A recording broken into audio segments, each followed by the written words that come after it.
大家好，歡迎嚟到窩廉嘅先。今日2025年嘅12月5號啊，呢條係第3條片嚟嘅。咁啊呢集咧講翻港股啊，咁啊講翻一啲咧古靈精怪嘅港股啦，係嘛？咁有人話咧講香港嘅港股啦，依家咧哇200幾間排隊上市喎，古靈精怪乜嘢公司都有喎，又話咧雞棚之都啊，甚至乎咧喺大陸上市3次申請失敗咧，喺香港就輕易上到咯喎。咁啊，到底發生咩事咧？咁今日咧有兩個個案咧，同大家講下啦。第一就係大山教育啦，做假帳、假現金、假資產、假銀行帳單、假交易，跟住咧調查喎，調查完之後用假資料咧，竟然可以復牌喎，有冇搞錯啊？仲要係主板上市添。另外一個啱啱我哋講緊嘅遇見小面咧，一 IPO 即插30啊，散戶欲哭無淚啊！咁啊，到底係咪雞棚啊？各自判斷啦。但係咧蝕真錢就肯定係噶啦，涉及到咩啊？預制菜風波咁啊，點樣玩法嘅咧？咁啊，不如去片同大家咧一一講下啦。去片喺開始之前，希望大家免費訂閱我頻道 ，subscribe 我 channel，comment like 同埋 share 埋俾你朋友啊！如果可以嘅話咧，免費 join 埋我 Patreon 作為後備。行有餘力嘅話咧，可以喺 Patreon 嗰度咧每個月請我飲咖啡嘅噃。另外咧，我有個最高級別嘅會員，咁啊有額外嘅內容啊，敏感嘅議題同埋一啲付費嘅內容俾大家嘅。多謝大家。我成日講咧，咁啊越係大好友咧，其實越要睇風險啊，因為咧風險就幫你噶嘛。係嘛？即係幫你睇清楚風險，你去啦，覺得去啦，睇清楚啲風險之後都冇問題，咪去咯，係嘛？唔係話港股唔可以買，但係咧依家嘅港股咧好多嘅股票咧充斥住啦，咁啊揀起上嚟咧，咁啊要比以往咧就好小心咁樣去睇法嘅，係嘛？咁啊即係要更加多嘅工具去睇你發生緊咩事啊，同埋睇下啲蛛絲馬跡啊，喂睇下乜嘢公司上市啊，尤其是而家好多大陸公司啊嚟上市啦，係嘛？咁啊喺大陸咧，甚至乎俾人 reject 好多次都可以喺香港上喎。嗱，咁啊講第一單先啦，咁啊根據 Boss My 嘅報導啦，嗱其實咧就係第一單咧係一間咧主板上市嘅公司啊，叫大山教育9986啊，被證監咧會咧直指啊涉嫌做偽造銀行嗰個月結單啦、財務造假。第二單咧就係內地嘅過江龍飲食集團遇見小廚啊2408 IPO 咧即日啊即刻插水30%啊，同時咧爆出大規模預製菜嘅爭議啦，有啲人話醜聞，有啲人話爭議啦。嗱一個咧就係主板層級嘅假帳啦，一個咧就係咧新股層級嘅一個。我都唔知係咪假帳啦，定係咧，總之蝕錢蝕30%就係真㗎啦。係咪假定係點樣咧？各自有自己嘅諗法睇法啦。嗱，最後咧，無論點都好啊，埋單咧依然係散戶嘅。最恐怖嘅咧嘅地方唔係輸錢啊，係連咧主板上市公司咧市場都唔係好再信任喎。嗱，首先講翻大山教育呢單嘢先。9986咧係主板上市嘅，證監會罕有地發出咧極重手嘅通告啊，直接指咧公司涉嫌財務造假，而且咧唔係普通嘅會計處理問題，而係去到咧最嚴重嘅一級，懷疑偽造銀行結單啊，即係 bank statement 都偽造啊！嗱，證監會咧調查發現，公司提交俾證監機構嗰啲咧銀行嘅月結單啊、結單嗰啲版本咧，同證監會透過獨立途徑取得嘅版本咧，哇出現咧重大嘅差異，而且咧仲刻意咧遺漏咗部分嘅資金回流記錄。嗱，依家咧嗰啲證書啊、嗰啲文件啊，全部咧好多咧都唔信得過大陸嗰啲，話睇完宏福院啊，睇埋咁多嗰啲網啊等等嗰啲證書啊等等安全嗰啲測試記錄啊，哇！呢啲文件咧就變成點啊？雞棚造假新紀元啊！香港好恐怖啊！嗱，結果係咩咧？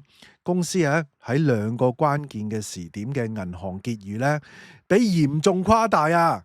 嗱，例如係咩咧？2023年6月底咧，被誇大3640萬港元喎。咁啊，另外咧，2023年12月底咧，被誇大7630萬港元咯。哇！直接自己印自己造假喎。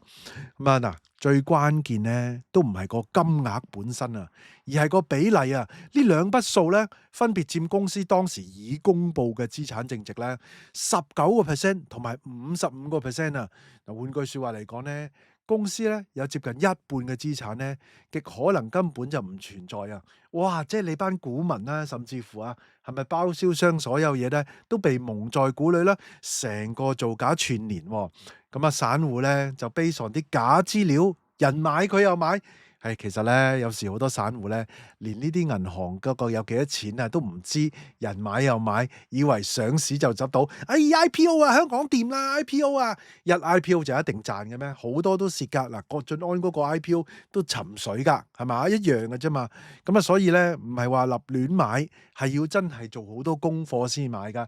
唔係叫你唔買，係咧要做好多功課，係嘛？即係投資涉及風險，而依家呢個風險唔係普通以前做生意嘅風險，係造假風險，呢度先恐怖啊嘛！啊，證監會咧同時進一步質疑大山教育咧喺2022年咧進行嘅軟件開發項目咧，收購一間咧英國公司嘅交易咧，可能咧根本唔係真實嘅交易喎。哇，生安白造喎，製造假交易喎，哇，直情去收購到外國嗰啲公司，你難啲查喎，喺外國，咪繼續咧，大家咧既然係啦。呃得專業啲，咁啊，既然係啦，唔係淨係 bank statement，不斷製造呢啲虛假嘅呢啲交易啊等等啦，製造咩啊？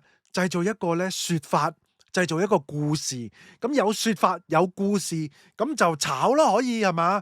咁啊加埋嗰啲大嗎啡一齊炒上，咁啊昆你啲散戶入嚟，入完嚟之後咧就割韭菜啦。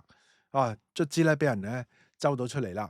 嗱，如果咧最終證實係屬實嘅話，呢件事咧再唔係普通嘅財務失誤喎，咩失誤啊？全心啦，係嘛？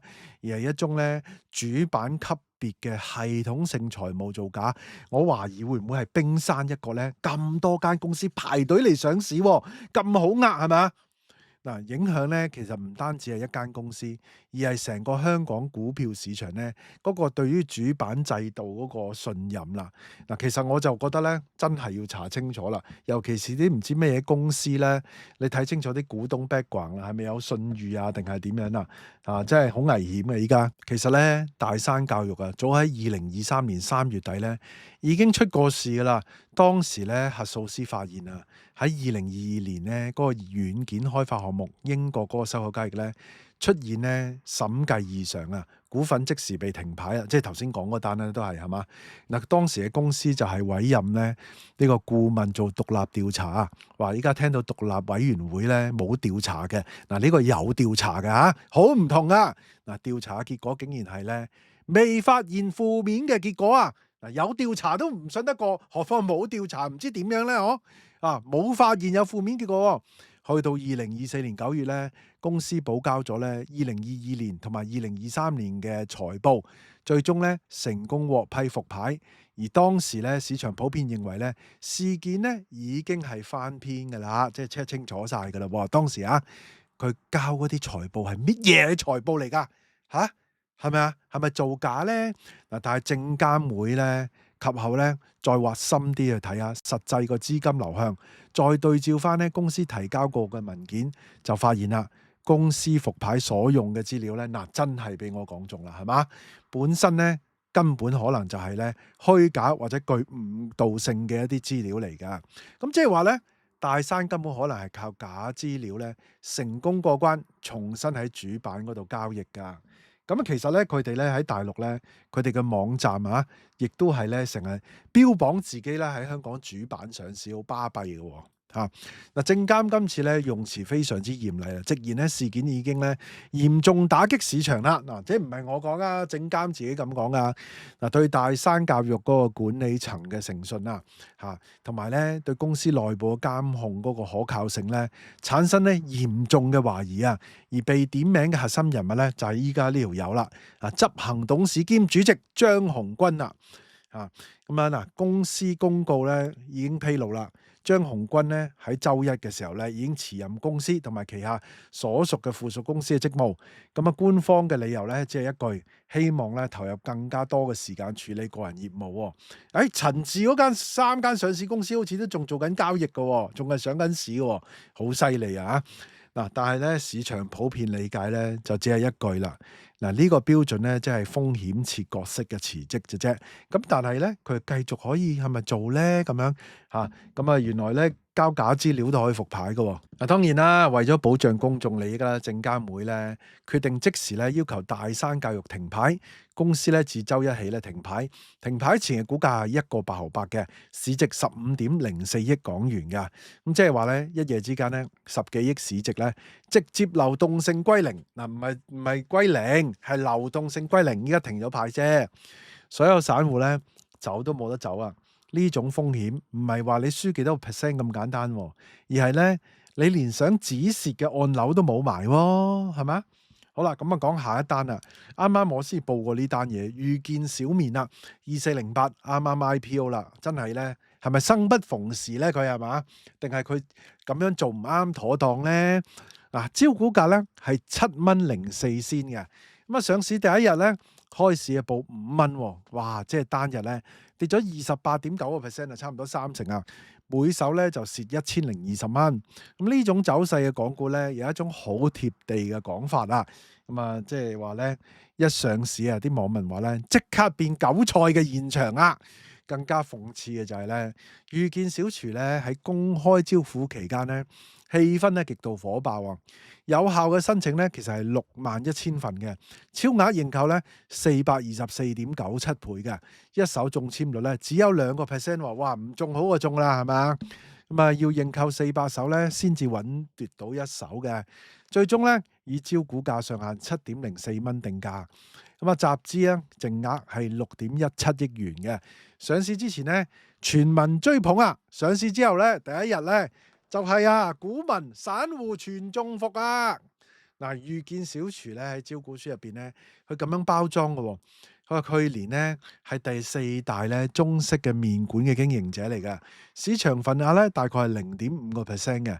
全國咧有22個城市，超過400間分店，而香港都有14間分店。集資用途咧包括咧擴展餐廳嘅網絡，擴大咧地理嘅覆蓋，升級 IT 啊、數字系統啊。但係咧股價第一日咧已經話俾你聽啦，市場唔係好相信呢個成長嘅故事喎。咁點解咧？咁樣係嘛？如果話咧股價潛水係第一刀咧，咁預製菜嘅爆料咧係真真正正咧插入心臟嘅一刀啦。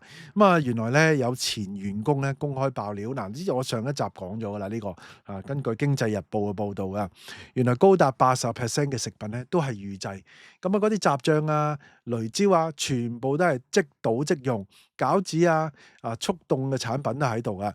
咁啊，連公司嘅客服咧都親手證實喎。佢話咧嗱，根據經濟日報報導啦，加盟店咧，你連菜刀都唔使㗎，亦都唔使砧板嘅，你只需要鉸剪同埋微波爐就可以做生意㗎啦。名廚咧，亦都係只能部分開放，即係唔好俾人睇到喎。嗰陣時話係嘛？咁啊呢一刻咧，即日嘅先制，匠心嘅川渝呢個咁嘅品牌形象咧，全面破產啦！即係市場唔賣帳咯。上市嘅時候，突然之間經濟出咗呢一單嘢係嘛？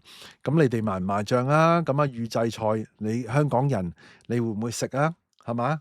鉸剪微波爐就搞得掂喎，係嘛？咁啊你走去食係嘛？仲要俾個 premium 嘅價錢係嘛？咁啊，你睇下呢兩單咧，大家點睇啦？即係第一單咧，擺明係造假噶啦。第二單咧，見仁見智啦。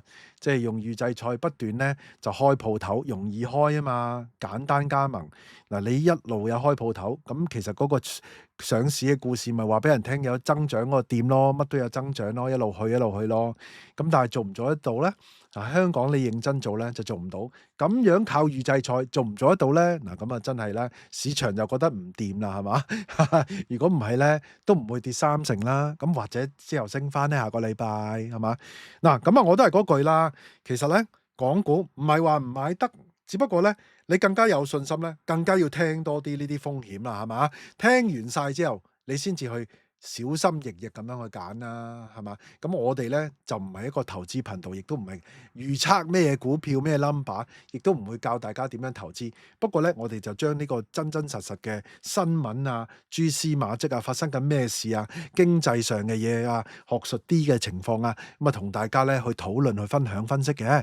咁啊，今集係到呢度啦。咁大家有咩睇法咧？不妨喺下低留言啦。大家都聽到嚟呢度啦，希望大家 like 埋呢條片啦 ，share 埋俾朋友，記得未 subscribe 嘅要 subscribe 埋啊！可以嘅話，join埋我 Patreon啦。多謝收看，拜拜。